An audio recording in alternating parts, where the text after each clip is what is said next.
Hi, everyone. Welcome to Get Checked In Event Strategies for 2023.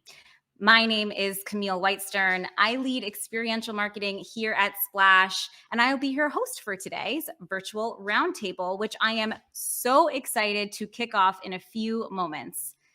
I don't know about you, but if you ask me, 2022 was not for the faint of heart. And I think it's safe to say that we have all faced our fair share of headwinds this year. And as they say, through adversity breeds strength or something like that. I don't know. I know that they say that diamonds are made under pressure. So if we can find any silver lining in the common challenges as us event marketers have fought so valiantly through to drive tangible outcomes for our businesses, I think that we can just take our learnings from this year and really use them to drive even more success in 2023. That is the silver lining. So today we're going to talk about the tactics and strategies that worked best in 2022. We're going to get into some big bets that we're making in 2023 as well. And my guests today are seasoned marketing and events leaders. So we invite you to help us steer the conversation by asking questions along the way, okay? And if you've attended a Splash webinar or workshop in the past, we always run through a few housekeeping items before we dive in. We're going to do that right now, especially because I think we have some first timers in the audience. So welcome if this is your first Splash event. So happy to have you here. So first, I need to mention that the entire end-to-end attendee journey for today's event is completely powered by Splash, which means that the registration page that you RSVP'd on, all of the pre-event reminder emails you received, and the virtual experience in Splash Studio right now are all part of Splash's all-in-one event marketing platform. So if you didn't know, now you know. And once this live event concludes, we're also going to host this on demand, also powered by Splash. And if you're here live with us, don't sweat it. You will also get access to that on-demand recording. Okay, so let's quickly make sure we are all familiar with our interactive tools for today because we're going to need them. So on the right-hand side of your screen, you'll notice we've got our event chat, okay? We've got our Q&A and some polls. You'll see we already have our first poll launched. Please go ahead and vote on that. And you'll notice a few more polls sprinkled into our conversation today. So be on the lookout for those. And as I said, during today's event, if you have any questions related to what we're talking about, drop those into the Q&A tab. Other attendees can upvote those questions they're interested in hearing the answer to as well. And another great way to share your questions is through the event chat. So you'll see we've got a pinned message in there for you, and we'll be dropping and pinning other messages for y'all throughout our discussion. So help us keep the event chat on fire today. All right, let's get that started with something light and easy, okay? A little fun prompt. So with the end of year holidays coming up, it's the perfect time to binge watch your favorite holiday movies. So I want to know, what is your go-to, your top holiday movie of all time? Let me know in the chat. Let's see if we've got any responses. Okay. I was going to say mine is Love Actually, and don't call me basic for saying that, but we've got some other people. Madalena said that as well. Marion. Okay. Hannah. So I'm in good company. Elise said Home Alone. I knew Zach Napolitano was going to say Home Alone. Michelle Belcher, The Holiday, I must agree, is Chef's Kiss. Amazing. We got some good ones in here. Some classics. Elf. Buddy the Elf. What's your favorite color? How can you go wrong with that? Okay. Thanks for entertaining me. Oh, It's a Wonderful Life. That is an OG classic. If you haven't seen it, I am aging myself. Okay. Let's keep it moving. So I've got one final housekeeping item, and it's really more of an announcement.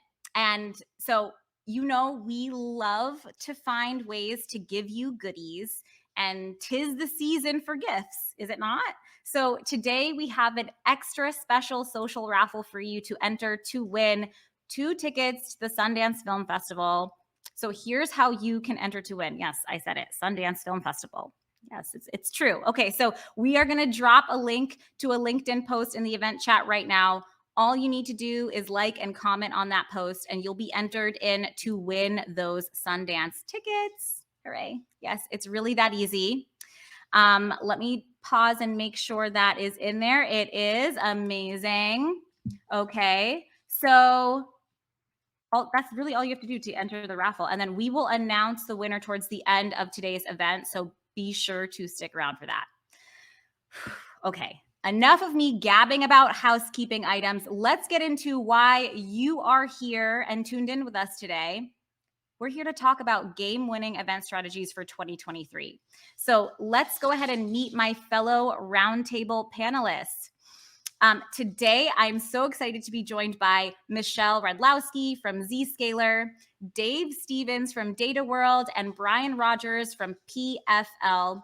I'm going to let each of them introduce themselves momentarily, and they will share a quick overview of the types of events and event programs they run, just so that we all have a little context for, the unique perspectives we all have. And I'm just so excited. I think this is going to be a really lively discussion. So welcome, Michelle and Dave and Brian. Thanks so much for joining me today. How you feeling? Awesome. Great. So happy to be here. Thank you. Love it. Well, thank you. Let's get right to it. Michelle, if you don't mind, we'll start with you, and then maybe Dave, and then Brian, last but not least. So as I said, introduce yourself for our audience and just paint a little picture of the types of events that you run, and maybe high level what you're aiming to accomplish through those events. Sure. So Michelle, would love to hear from you. Absolutely. Hi, everybody. Michelle Radlowski, as Camille mentioned. So I am with Zscaler, Director of Regional Marketing. I've been in IT for about 15 years and almost 7 of those at Zscaler, growing from 250 employees to almost 6,000 globally. Wow. So the types of events that we run really is a balanced mix. So from C-suite, like third-party CXO events, roundtables, both in person and virtual, more information education type events. So content based on research, thought leadership, customer user groups. Third being demand gen. So that's like your webinars, really top of funnel content, to drive leads. Mm-hmm. And then there's networking events. So your hospitality events, and we really use these for building, relationships with our champions in our accounts. And a lot of these too that we also do jointly with our partners as well.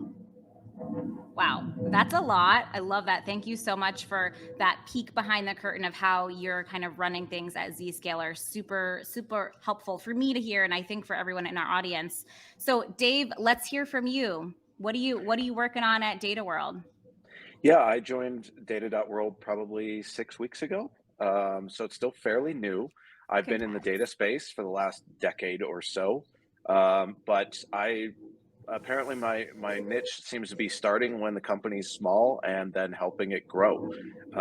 Usually the first or second events person on board, and then building the program from there. But that includes everything. So company-wide events, incentive trips, field marketing programs, building it, launching it, hiring for it, etc.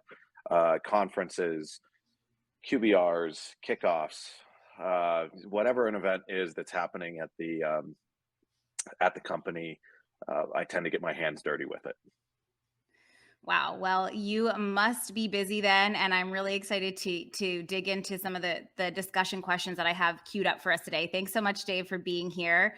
Brian, as I said, last but not least, and Brian, you also have a new position, do you not? I do, and I can beat Dave. I'm a week in into my new role as director of demand generation and account-based marketing, which encompasses a lot of events within the events channel. So my background, I've been the last 10 years in B2B SaaS companies, starting out with Pluralsight and seeing Michelle, not quite as big as Zscaler, but seeing it go from about 200 employees up to about 2,000 employees, and moving around that organization and helping them scale their events program.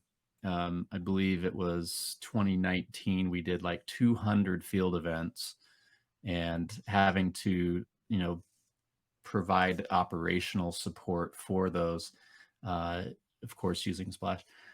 So anyway, Subtle plug. yeah, subtle, very subtle.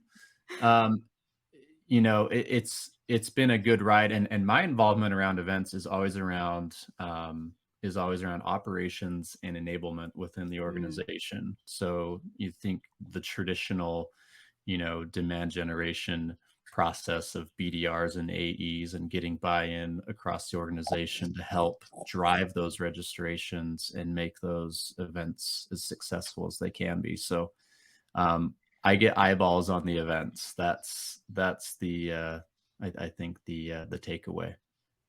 Love that. I get eyeballs on the events. Really excited to dig into your expertise in particular. I know we hear this all the time. I mean, this is the common plight of every marketer or event marketer, right? Of like, how do you get, buy-in from sales or your BDR team, and how do you actually get them to support your programs? So I'm sure there are people in the audience who would like to learn a little bit about that from you today, Brian. So, okay, thank you all for being here today. I just want to acknowledge, I feel like it would be remiss, and Michelle brought this up, so kudos to Michelle, but, just to name an elephant that is probably in the room with us here today, you know, so many talented people have been impacted by layoffs recently. And if there is nothing else that I know about events, it's that, events have the ability to power up communities, right? So I think we should take time today in this event to try and supercharge and really open our community today, especially to anyone who's tuned in who might have been impacted by the layoffs recently. As you have just heard, Michelle and Brian and Dave are three well-seasoned, really knowledgeable, and also well-connected marketing and events leaders. So, and they work at fantastic companies. And if their companies are not hiring, I'm sure that they know other people who are hiring. Not only that, we actually have a jobs board in our Slack community. So we have a link to join our community in the chat. And I really just want to encourage y'all to join that. Even if you're not looking for your next gig, even if you personally haven't been impacted by the layoffs, I think it would be so awesome if we could all come together and share resources, whether it's, hey, I heard of this person or this company hiring, or it's you yourself might be hiring, or you're just looking for that help and those resources. That jobs channel in that community Slack is a resource for you, and you're welcome to use it. There's a ton out there right now. Like I can Yeah. think of six gigs just off the top of my head. That's amazing. That's amazing, Dave. So thank you, Michelle, for bringing this up and for giving a voice to this. And I hope that we help people get jobs, and I hope that we help other marketing leaders find the incredible talent and tap into the incredible talent that is definitely a part of this community. So thank you. Of course. Okay. So I think we're just about ready to really dive into our conversation today. And our first question is really about, the wisdom most know, right? Which is that hindsight is 2020. So our first kind of group question to explore together is, what were our biggest learnings from 2022? Michelle, I'm gonna kick off with you again, if you don't mind. Would love to hear some of the biggest, learnings that you had, aha moments, revelations. What comes to mind when I ask that question? Yeah, so I think that, we can all agree that there's a lot of noise, and I think we're all adjusting to kind of going back to in person. But we've definitely learned that, virtual is here to stay and has to be a part of our strategy. Yes. And I think taking a step back and really looking at kind of objective-based marketing. I think it's easy sometimes to go straight to tactics. Like if you're doing an event, what is our booth going to look like? What do I want my giveaway to be? But really leading with strategy and understand, okay, what is my goal? Who am I going after? What is the messaging? What is the journey I want to take, individuals on or accounts on? And then what are the results that I want to get out of it? So I think you have to really lead with strategy, take that time to really put kind of thought to paper or screen in a PowerPoint to spell out your strategy. And I think then you have something to measure against and to reflect on, what worked. Absolutely.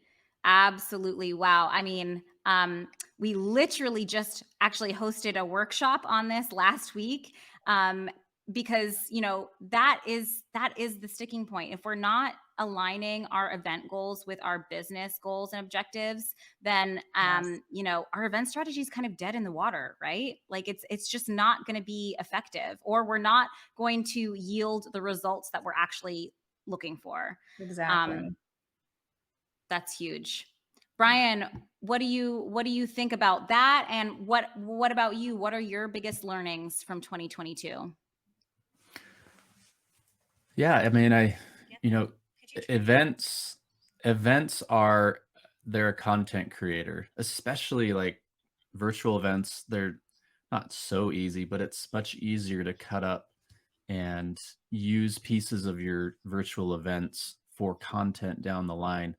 And so getting the most Yep. out of your content strategy is so key. We, at my last company, we ran a lot of virtual events. It was also big on trade shows, like that face-to-face interaction. Everyone was so relieved when trade shows came back online.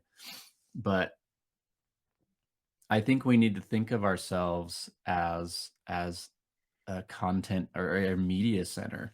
Like every company needs to think of themselves as that media hub, and Yeah.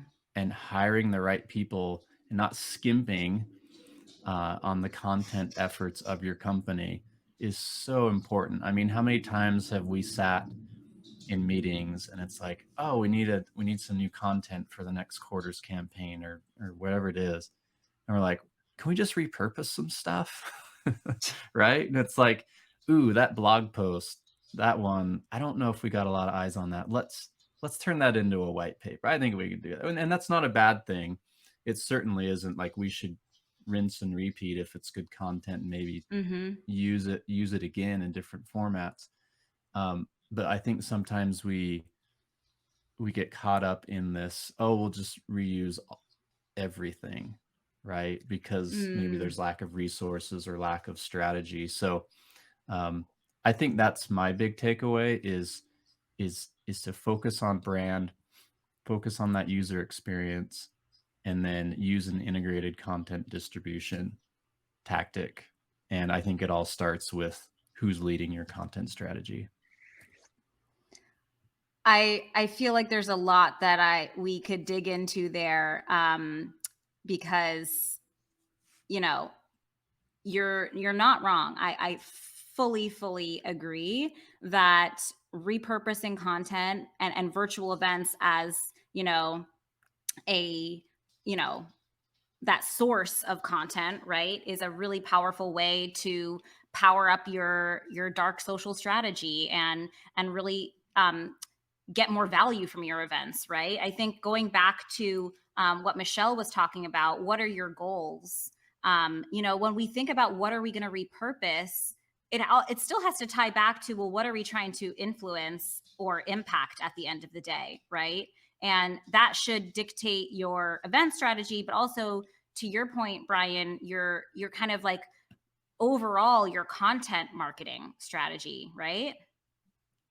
Exactly. Yeah. Yeah, it is. Like, events are part of the content mix. And whether they be in person or they be virtual, how can we utilize that and make it a little more evergreen down the line? Um, has we've seen great results from that. You spend I don't know what people are spending for their virtual events. You get a speaker in there, maybe they're 20 grand, or maybe they're less. Um, you want to get the most out of that spend. So, as in my role as a demand planner, we're always thinking ROI, and so it's important. Yeah. Dave, I want to hear from you. What do you think about, what Michelle said about just really starting with the end objective or the goal in mind? Would love to hear your thoughts on repurposing virtual events to fuel your content marketing strategy, and also want to hear just from you, like, what are your big learnings from 2022? I think the big learning from 2022 is that people have become a lot more discerning with their time, with their travel. So if you think field marketing is showing up at a bar and throwing down a credit card and saying, "Hey, come have a drink on us," you're done. You're Right. not going to see any ROI from that. You're not going to see the leads you're hoping for. You're not going to see the pipeline generation.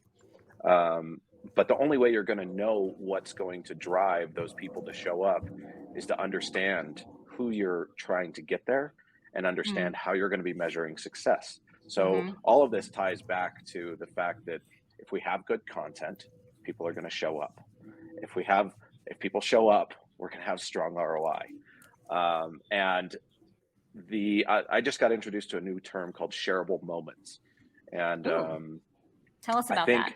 I think the idea is that regardless of the format, if it's digital or in person, when you create shareable moments where people are excited and included and feel accepted, or maybe even a little adventurous because they're doing something they've never done before, they're going to amplify your efforts, let alone if your content is good enough, they're going to share it out. The biggest learning that came out of this whole thing that happened a couple of years ago was we took the mindset of, we're TV producers now. We have to put together a show. We have to have a show to get people interested. It has to be compelling content. I went to an event that someone said, there's no such thing as Zoom fatigue. There's just crappy content, because Factual. how many people still binge shows on Netflix? Everyone. If your content's good enough, people will binge it. But if you have crap content, nobody cares. So I think this all ties together very nicely across all of this. People are more discerning, and so you have to cut through the noise with something that resonates with them. The other thing I'll say is also there's a big influx in wellness, which obviously is near and dear to me. Yes. But that is something that is becoming paramount, and it also is leading to people's discernment, because they are protecting their time, protecting their mental space, and are less willing to compromise on things. I'm here for that. I'm here for that trend. I hope it continues. I hope more and more people come over to that side. Okay, so really, really, so many interesting nuggets that I'm stewing on right now. We've kind of talked a little bit about, we've talked about our learnings. I heard some, like, oh wait, I actually wanted to comment on the shareable moment thing, and Samantha just commented in the chat. Speaking of shareable moments, although the topic revolves around hospitality, the underlying message of personalization, in particular the story he starts with, really resonated with me. Okay, something for us all to check out, maybe on YouTube. But Dave, that reminded me of something called a pass along story that, I don't know, maybe you remember our co-founder Ben Hinman used to talk about back in the day all the time. That basically it's the same concept as that shareable moment, right? Like, if you are really thoughtfully designing your experiences, whether they are in-person, virtual, hybrid, you will be able to find moments to create those pass along stories that, again, word of mouth is a tactic. It hopefully is part of your dark social strategy, which I keep talking about, but really just like, the untrackable places people are talking about your brand, your events, your content, right? That's what I mean when I say dark social. So word of mouth is a really, really powerful channel. Would love to know from the audience, maybe we can get a poll spun up if we don't have one already. How did you hear about this event? Did you hear about it from a colleague, a peer, someone else in the industry? Because if you did, then you heard about it via word of mouth. And I just want to run a little experiment here and see if we can get a quick gauge on how people discovered this event. We'll get a poll spun up in a few minutes. Bear with me. And oh, we actually have people dropping it into the chat. Cool. Love that. Even better. A lot of people are saying email invite. Zorana said a colleague. Okay, fair. We have a very strong email promotion strategy here at Splash. But we tend to see that word of mouth is another very strong channel and source for us as well. So I just wanted to say that in relation to the shareable moment, pass along story kind of tidbit. Okay. But as I was saying, we've talked a lot about our learnings, maybe some what not to do, i.e. don't have crappy, unengaging content. That is definitely how you will create that sense of virtual fatigue. Let's talk about maybe the other side of that coin. What were some of your biggest contributors to success this year, and kind of what are you taking into 2023? So, yeah, I guess, Brian, I'll start with you because you talked a little bit about how you have been able to tap into success by repurposing virtual events for and distributing that content through other channels. Would love to hear from you any other tactics or strategies that you think worked well in 2022 that you're for sure incorporating into your strategy for next year. Yeah, definitely. One thing we did last year was we started focusing on the largest accounts and letting the automated channels like nurture, chat, or sales sequences kind of handle the bulk of the rest. So I think that's first and foremost. Like, teams need to be patient, go after your larger accounts, whether they be prospect accounts or your current clients for expansion. So, spending the most of your time on the biggest accounts, I think, is key. So I mentioned kind of chopping up content. We would use that, like on an entire landing page, we would chop up these 2-minute micro clips with the topic that was discussed. So people could kind of like, back to Dave, it's like people prioritize their time. Let's give them the ability to kind of listen to what they want to and not have to listen to a 50-minute webinar. But I think for us, it's, there's kind of there's this thread of like content that cuts through the noise. We were using direct mail as a way to sort of cut through the noise because, how many emails do we get in our inbox every single day? The mailman comes once. The FedEx man comes once a day, right? So we can really get that, have that moment, that experience with that end user with physical mail. What were some examples of some direct mail that you experimented with? Well, you'd start with gift cards. Like, gift cards are easy, right? Okay. So there's different kinds of direct mail. There's like the automated direct mail that is triggered based on engagement, and maybe it's a little kit that has like a light cube in it or a light ring that's like, hey, join us at our next webinar. Or you just do like gifting, which is, hey, BDR or salesperson, pick something in this marketplace to send to a prospect or a customer, thanking them for whatever it is we were asking of them. So we would try a few of those different tactics. And obviously, like, again, going back to spending more time and resources on your bigger accounts, we would use, the more expensive, more personalized tactics on those accounts. But yeah, I would say, incorporating some kind of a physical, tactile touch point into your digital campaigns can really make you stand out amongst your competition. Okay, we've got one quick question thrown into the event chat we'll address, and then I want to hear from Michelle and Dave. Brian, Kelsey asked, are you gathering addresses in registration forms or using a gifting system? I find our addresses are so out of date because of COVID moves. Relatable. We've all been there, Kelsey. Brian, how have you addressed this so far? Yeah, so this is always tough because back in the day, you used to be able to send like a pizza to someone's office, perishable item, it's going to get to their desk before it, spoils. And we don't really have we don't have that reliability anymore of, well, if I send it to the office, I know it's going to get to that person because most likely they're working remote. So, yeah, like there are forms. We're asking for zero party data. It's like, hey, if you want this, you do need to tell us where you are.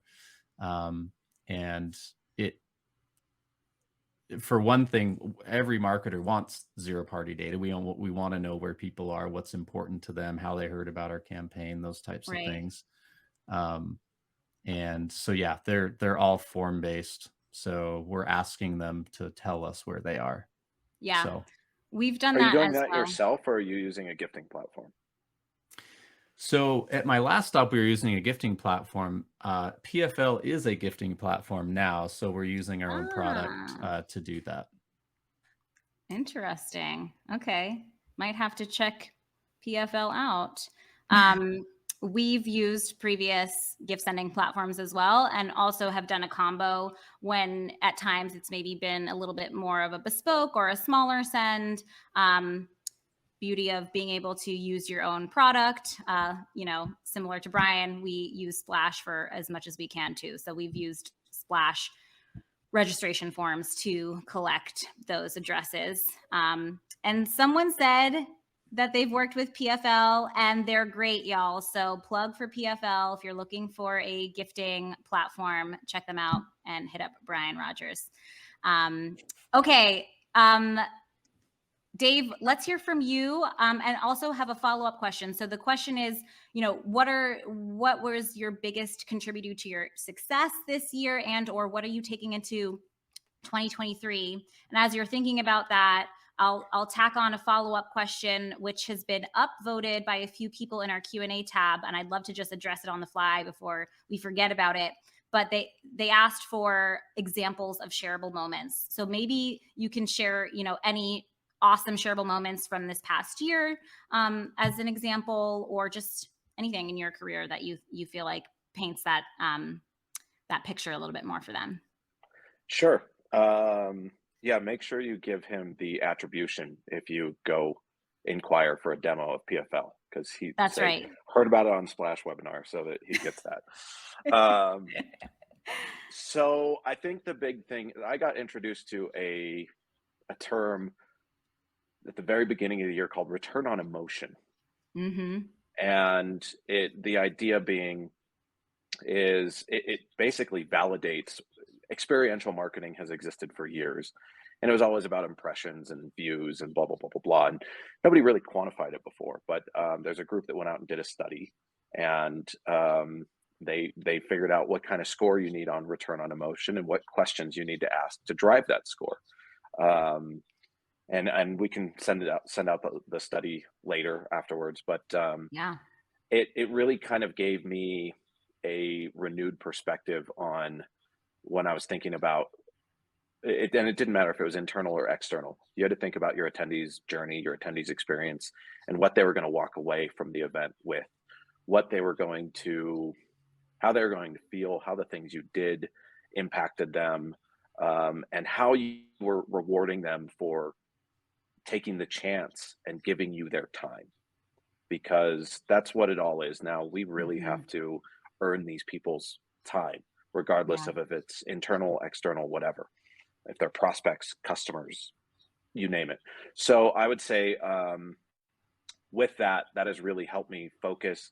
I had a request for a field marketing event, and they're like, "Hey, we want to go to a dinner." And I was like, "Oh, another dinner at a steakhouse for like VPs and directors? You don't think they get a bunch of those?" And they were like, "Yeah." And I said, "So, like, instead of going to a Yankees game in a suite, it's in New York, right? Which is cool and great. And if you want a manager level person or something of that nature, that's fine." I'm like, "We want to do batting practice with Derek Jeter." And they're like, "Yeah." Like That's awesome. that's the difference. I'm not saying we did it. I don't even know that we could afford it, but the idea from Yeah. a concept standpoint, that's different, right? A VP at a large tech company or a large financial services company is going to go, "Oh, this isn't dinner at a steakhouse or a game in a suite. I've done that 1,000 times. Mhm. This is different." So with that, I will say I will share a couple shareable moments I had with our company kickoff, the last company I was at. We took an entire afternoon and we did a give back program. We worked with this company called Odyssey Teams, and what they do is they bring people together in small groups. So that we had 300 plus people at this event, and so Mhm. we broke them into teams of 3, and they all built prosthetic hands, and all Wow. those hands were sent to countries that either have challenges with landmines like Cambodia, or just are impoverished and they don't have the infrastructure in to help people. And Mhm. part of the team building activity is, one, they make you put an oversized koozie on one of your hands and try to build things so that you can understand the impact you're making on someone's life. But we spent a whole afternoon on it.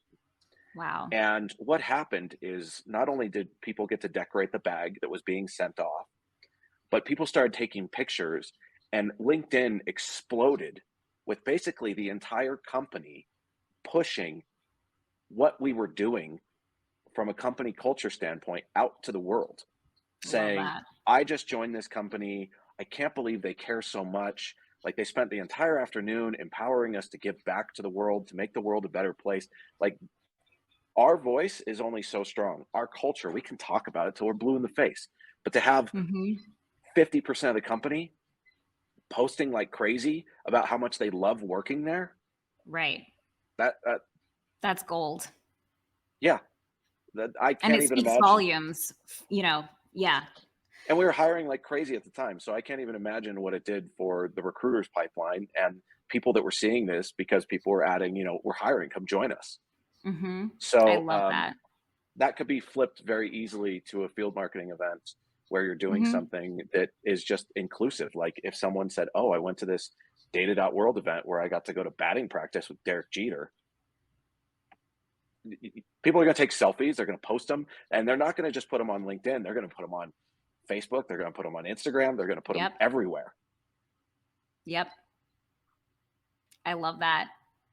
I love that. And it reminds me, what you're talking about reminds me of a conversation I had with a woman, Laura Lilly. She runs global experience and event marketing for Hootsuite. And she, as you can imagine, has so many ideas about how to marry your event strategy with your social strategy, similar to what Brian and I were talking about, really making sure that your event strategy feeds into your content marketing strategy, and or vice versa, right?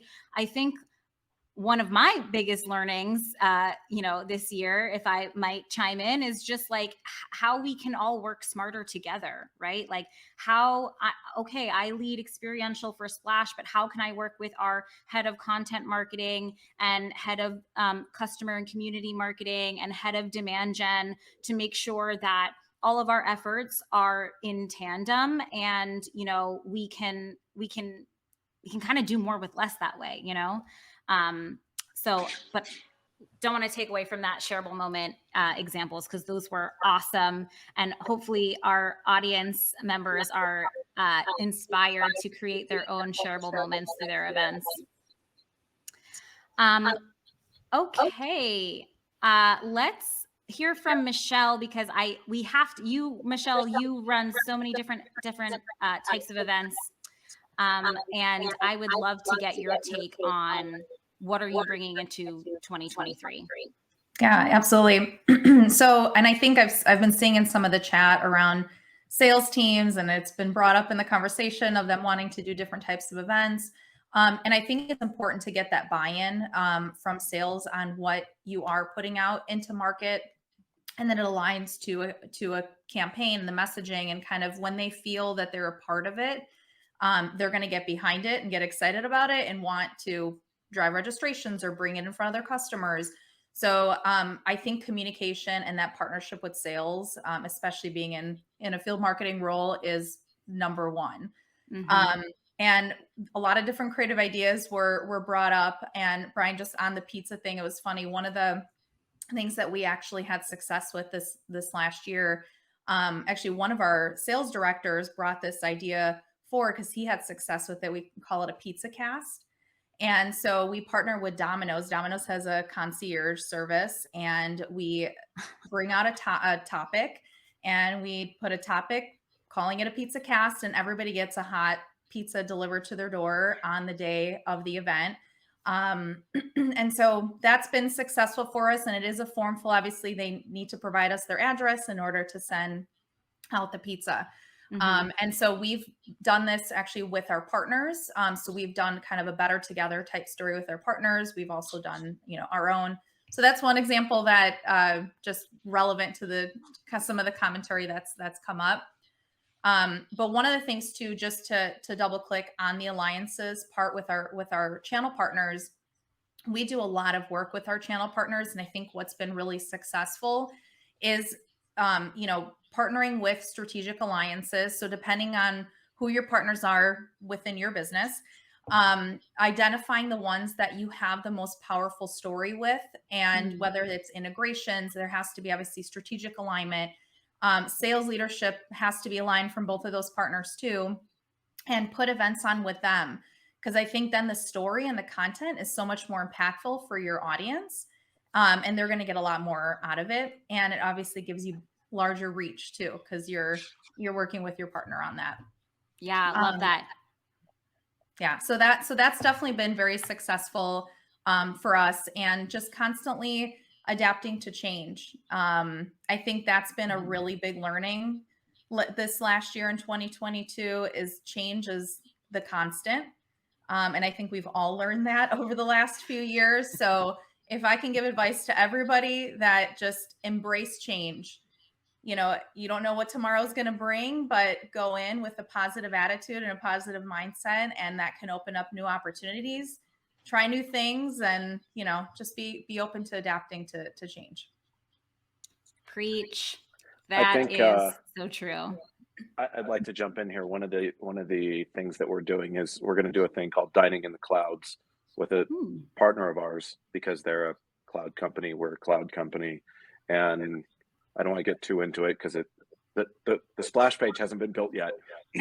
But we are going to be doing something that is in the air, or metaphorically in the air, and we're calling it Dining in the Cloud. But yeah, much to your point, is we're both cloud companies, so we're playing with the fun of those words. And yeah. Also, I saw in the chat, I think we'd all love to have the budget to do something with Derek Jeter. We don't have the budget to do that with Derek Jeter. I was just using that as an example, because creativity costs you zero.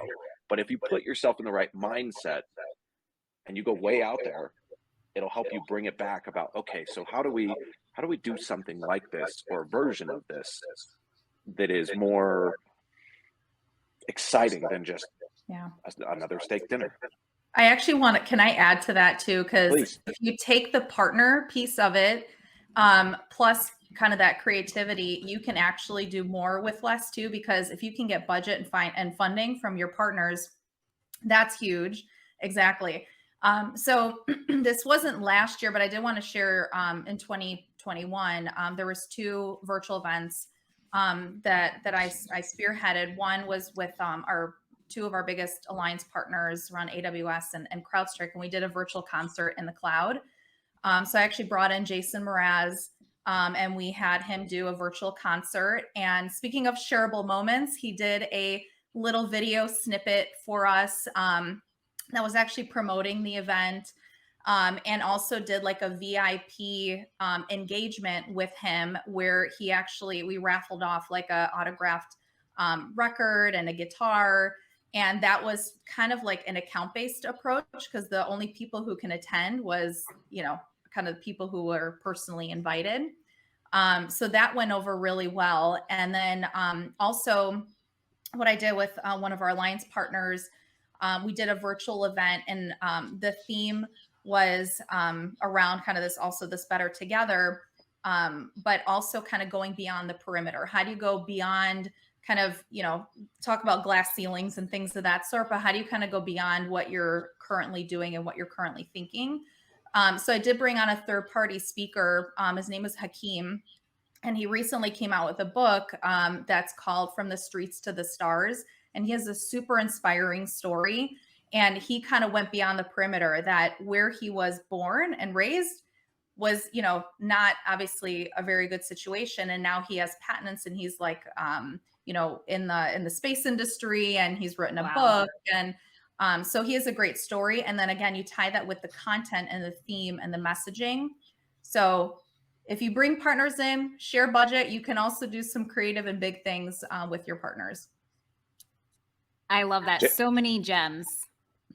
Jason Mraz is a super good guy too. I got to work with him way back in the day.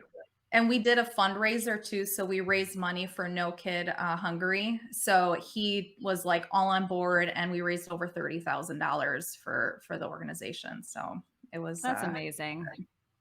That's cool. I would say one thing, we didn't run this event, but it was one that I keep wanting to do. Instead of going to like Topgolf, because everyone does that, right? You're down in Orlando, there's a trade show. It's like, oh, let's go to Topgolf. And you see like 5 other companies there. But still fun. Like, don't not do that. But one idea is, it was a Utah company. They hired Tony Finau to come and give like golf not lesson, but like help you with your swing. So it was kind of this, high profile ABM event, and he's not that expensive, so you should look into it.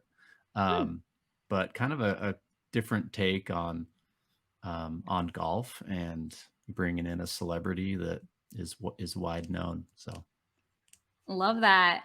I hope people are taking notes. Brian just gave you free game for an event idea that he has not run himself yet. So I'm going to do it. If you beat me to it, better on you. So anyway.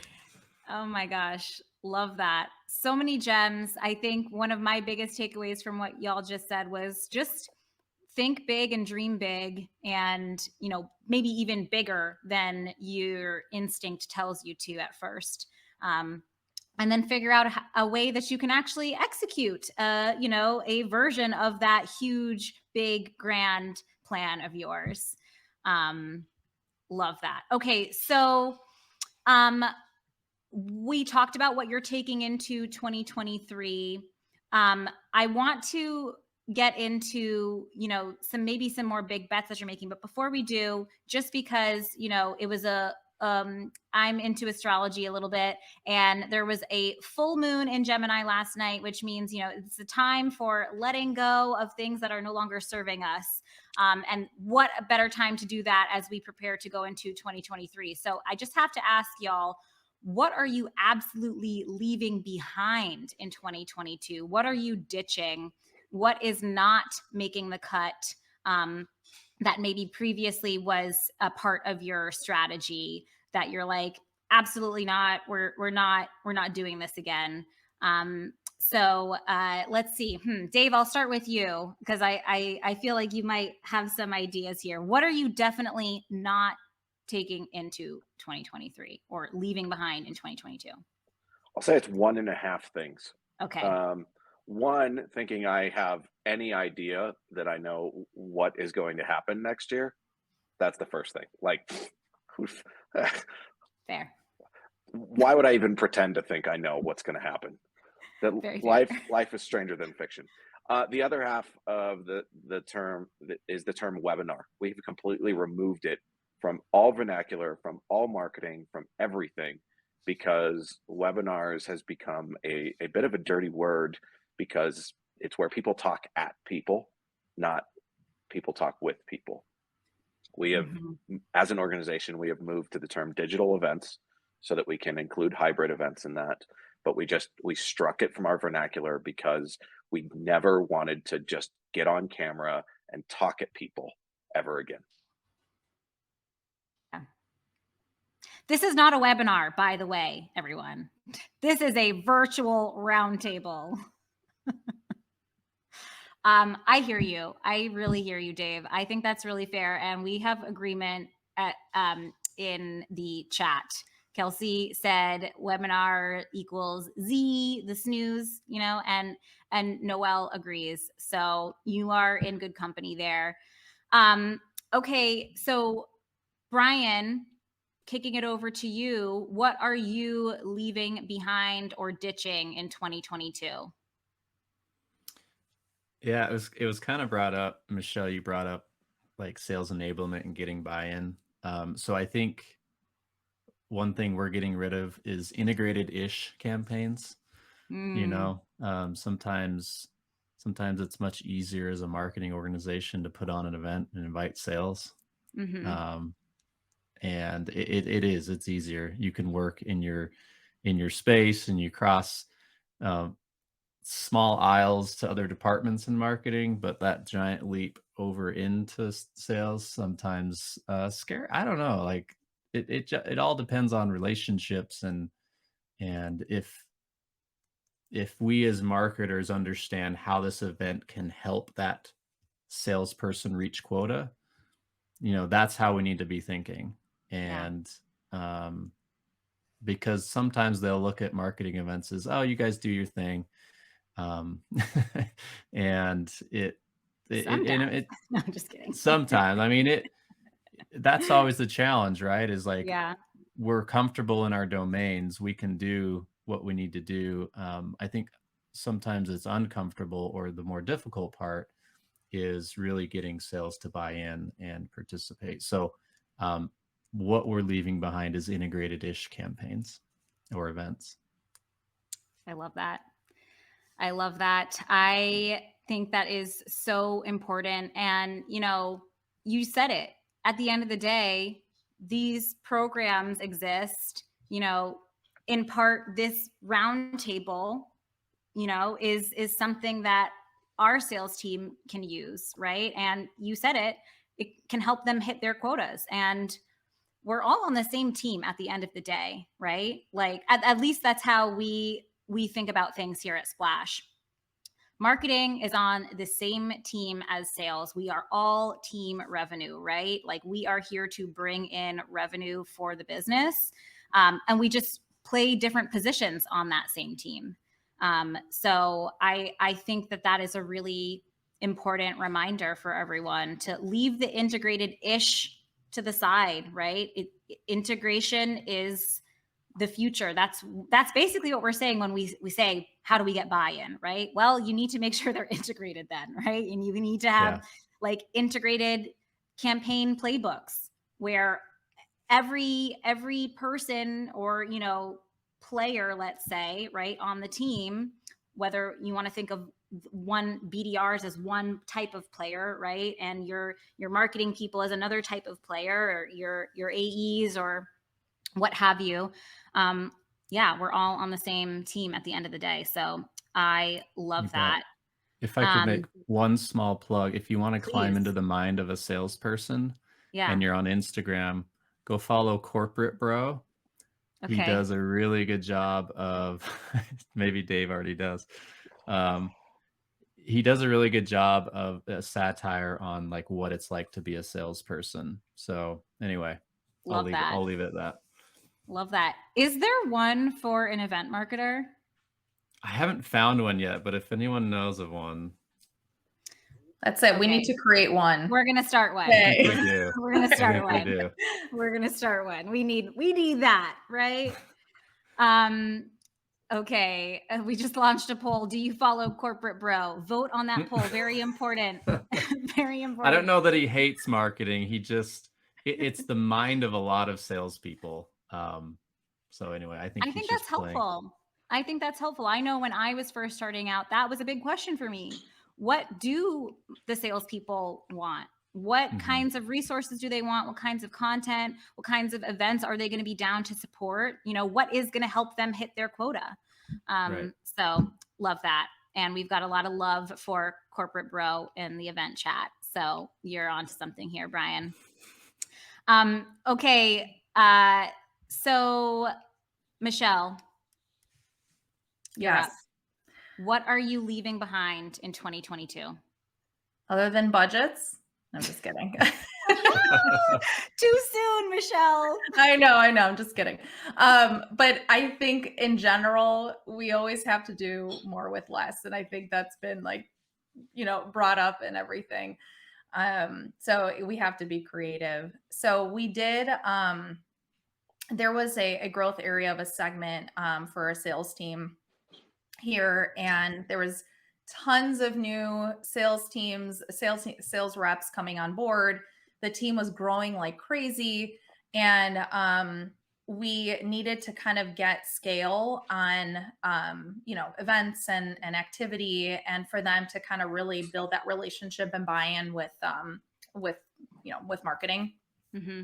So we did do a test of where we aligned with the sales VPs and gave them kind of a little budget, small budget, where they can come to us, bring some ideas, and use that budget for events. We are not doing that. That is definitely, we're leaving that behind, because it definitely created some bad behavior. So I would not offer that up to anybody as an idea. So so definitely, I think just having, being super strategic, asking questions of, if the sales team wants to do an event in their region, have you done account mapping? Who are you trying to target? Why? What is the messaging? Money is one thing, but you always have to lead with strategy. Yes. On that, so. Yes, no rogue events. We do events. not approve of rogue events, y'all. No, okay, and absolutely not. The thing is that it's easier than ever today to avoid rogue events, and I think, at least, and maybe I'm speaking with a little bit of bias that I'll call out, because at Splash, it's just like, all right, we have the tools that we need to make the standing up an event just easier, so that if and like real life example, have some people at our company who really wanted to do a specific event in April around Earth Day. And so they come to me with, hey, can you draft some messaging for some clients maybe? And I was like, hold the phone. I love this idea. I want to do it. I want to support it. It has to be part of our bigger plans. And, it has to run through the normal process that we have here of creating and marketing and hosting and following up on an event. So that strategy is key. No rogue events. If there are any sellers or field reps or anyone who on this at this event tuned in, listening, who's contemplating a rogue event, don't do it, please. Your event marketing leader will thank you. All right. Oh, Dave has something to chime in with. Yes, please. Yeah, I just would like to answer at least what's been successful for me of getting people's buy-in on how to get sales to buy into events. Please. That's a real key thing. And when I joined as the first and quote head of field marketing, but it's really just me. But this is where it comes down to building relationships. And so we built an event request form before anything else. We got it out to the field. We told the field that they're our number one customer. We are here to drive their pipeline. We are here to help them. And then when the event requests come in, I have a kind of basically an onboarding meeting of like, okay, so what are you looking to accomplish? Why are you trying to accomplish that? And I ask them the qualifying questions of, what does success look like for this event? Asking and showing you actually care and getting them aligned with the objective of the event and what you're trying to accomplish really helps them feel like they're a part of it. And then this is when I talked about they want to do a dinner at a steakhouse. And I'm like, come on, man, would you go to that? And you can ask them these questions. They're like, oh, I know, it's the same old thing. And right. So then I throw out the crazy pie in the sky idea and they're like, oh my God, that would be incredible. I'm like, yeah, but we can't afford that. So we got to rein it in, but let's think about it. And you include them in the iteration process. And then what I did is I said, okay, let's meet back up in 48 hours and bring our ideas, and then we'll pick one. And then, so you're really getting them to make the decision on what you're going to do, and you're guiding them through the process. And so at that point, they're all in because they feel like they helped design the event. So if you can get the opportunity to have a conversation with them, which they'll always do, it's very easy to get them to buy in if they feel included. I totally agree with that. Have a conversation. If you just say no, you will not be fostering a healthy relationship there. Yep. Love that. And Jessica in the chat said similar, if you find you get a rogue request, as long as you present an alternative, everyone is receptive. Really good point. And Sarah said sales has to truly believe you are a partner providing value, which buy-in with data they can get behind, not just planning an event for event's sake. Absolutely. Well, folks, we are at time, but I just want to get 30 seconds or less, if you can, Michelle, Brian, Dave, any final additions, any big bets you're making in 2023? And then I have just like a very quick closing remarks, and then we'll let y'all go. Thanks for sticking on with us the whole way through. Michelle, I'll start with you. Are you making any big bets in 2023? What would you say, if you had to pick one, what would you say it is? So I would say there's two, if I could. So I think that amplifying the customer voice is a big one. And there's that relevancy of hearing from their peers. So if you can bring on a customer advocate, have them, be a speaker tied in with a case study in their story, I think that would be big. And then that personalization and the messaging, which we've kind of talked about. Love it.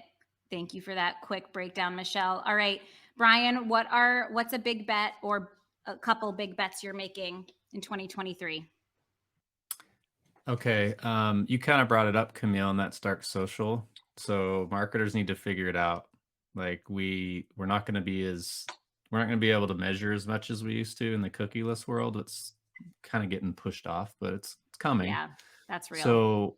So how can we impact? Because when people come to our website, they fill out a form, we'll give attribution to like paid search, and it's not. It's something entirely different. They caught something on a podcast. They talked to how do they know how to search for your exactly thing, for your solution?